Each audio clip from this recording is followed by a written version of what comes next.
This is Caroline Herod, a founding member of the Habitat team here at Mount Helix Park.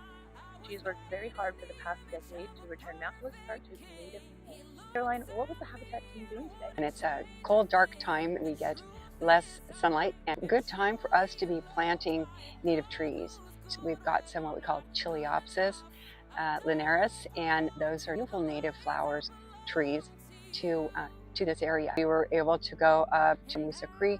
There's also Native West nursery here in town that handles native plants. But back to Mount Helix Park, this mountain feeds the native wildlife, the native birds. It is so important for these animals to get their own food sources that they prefer. Audubon Society, they're thrilled at what we've done up here to reestablish the native plants, the native bushes, the native trees. These are going to provide food for the butterflies, for the hundreds of flying insects that we have in San Diego, and also for the many birds.